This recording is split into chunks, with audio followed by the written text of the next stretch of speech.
Silicon Valley is no stranger to a lot of goofy insider terminology for what are really some pretty basic concepts. Move fast and break things, building in public, minimum viable personality vibe, coding 10x AI, native cloud, native crypto native, post-scarcity, post-abundance, post-nut, pre-revenue, pre-idea Uber for agentic software as a service with taste and trust as a moat is all more or less the same way of saying we are out of capital runway and we need another funding round. Now, the reality is that most of the people actually inside this industry are aware of how silly this all really sounds. Escaping the permanent underclass has become a warning that your value as a human being is on a strict depreciation schedule and that these next few years may be the last opportunity we have left before society is forever split between the people who own enough assets to support themselves independently in a fully automated utopia and everybody else who has no further value, at least as far as the market is concerned, because their labor has been entirely undercut by machines. It's pretty grim stuff. And putting aside the small little technicality that this is the future they are working hard to create, this idea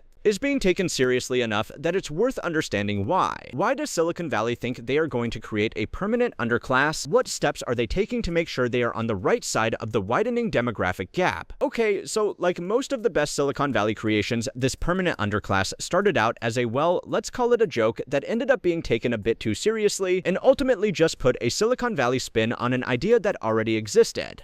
And that idea is social mobility, or in plain English, how easy it is for a poor person within an economy to become wealthy if they work hard, make smart decisions, and don't waste their money. The other side of the same equation is how easy it is for a wealthy person to end up poor if they make bad decisions, don't work hard, and do waste their money. But that part is generally left out. Anyway, the point is, if moving up and or down between economic classes is really easy, your country has good social mobility. Even the term underclass is not new. It comes from the 1960s when an economist, Gunnar Myhrvold, used it to describe people who were long-term unemployed, underemployed, or outright unemployable to the point where they were cut off from general society. This was primarily in reference to communities that had gone through rapid deindustrialization. So when tech bros say these are the last years to escape the permanent underclass, what they are really saying is that social mobility is about to get so bad that if you are not financially independent before the machines take your job, you are going to be in this underclass forever with no way to escape. Again, this idea is most popular amongst tech workers who are in many cases the people building this future, which we will get to. But first, there are really three reasons why this way of thinking has taken off. The first is that even without widespread AI adoption, it's kind of already happening. In 1940, roughly 90% of American children earned more than their parents did at the same age. By the time millennials entered the workforce, that number had fallen to just 50%. According to a study from economist Raj Shetty and his team at Harvard's Opportunity Insights, productivity, GDP, corporate profits, all of that kept going up. The gains just stopped being distributed the way they used to be. The mechanisms behind this are not exactly a mystery. Union membership, which once covered about a third of American workers, has fallen to around 10%, according to the Bureau of Labor Statistics. The median home price in America is now roughly 5 times the median household income, according to Harvard's Joint Center for Housing Studies. Between 2019 and 2024 alone, home prices rose 48%, while household incomes rose just 22%, according to data from the Fed.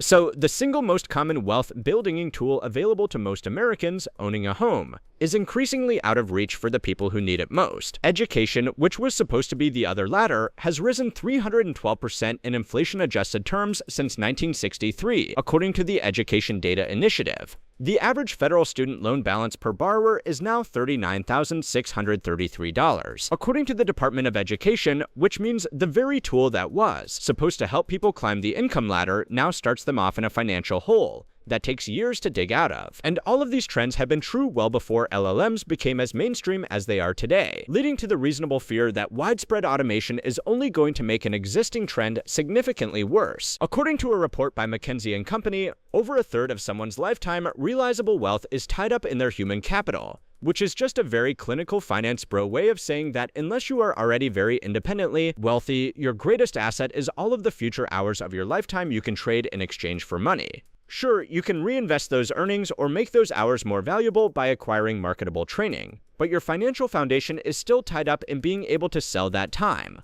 The problem is that if a viable competitor enters the market for hours of human work, natural market forces dictate that those hours will simply be less valuable. This is especially bad for young people who statistically have more future hours to sell and have had less time to build up alternative sources of cash flows. Now, all of this is clearly pretty grim, But to a lot of people, the solution is to just make sure that they have enough saved and invested as early as possible to ensure that they can afford to keep living their desired lifestyle before the value of their hours is undercut. So there's a very good reason why this idea has become so popular in Silicon Valley specifically, and that's because even before modern generative AI presented itself as such a threat to the ladder of social mobility, Silicon Valley was kind of already where people went to escape the permanent underclass.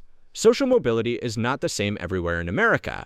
Depending on where you grow up, your chances of moving from poor to wealthy can vary by a factor of 3.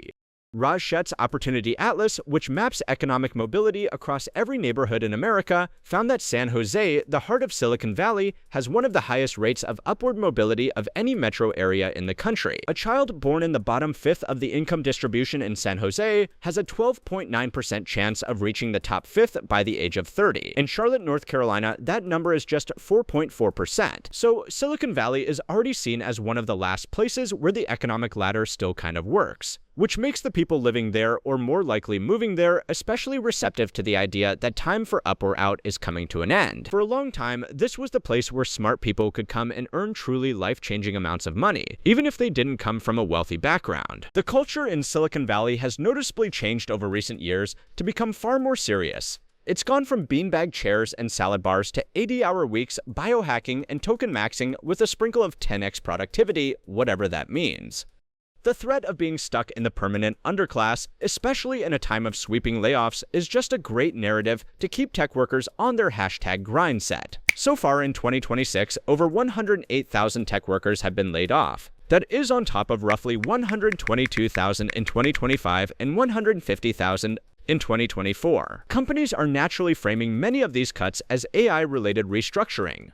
But Deutsche Bank analysts wrote in January that AI redundancy washing will be a significant feature in 2026, which is a polite way of saying that a lot of companies are just using AI as an excuse to fire people they already wanted to get rid of because it sounds better in investor letters than we massively overhired post-pandemic and are now spending too much on CapEx. Entry-level tech job postings specifically have dropped 50% at major tech companies compared to pre-pandemic levels. And hiring of new graduates by the 15 largest tech firms has fallen by more than half, according to an analysis by the SF Standard. If your employees genuinely believe that the window for financial security is closing, they're going to work harder, demand less, and be less likely to push back on that optional weekend deployment. Now, I know this isn't exactly shocking to anybody that's been watching Silicon Valley for the past 3 years, and it's certainly not surprising to people actually on the inside, but again, the logical response to this is using the time that they do have to make sure that they can escape the permanent underclass before they get smited off the last ladder up.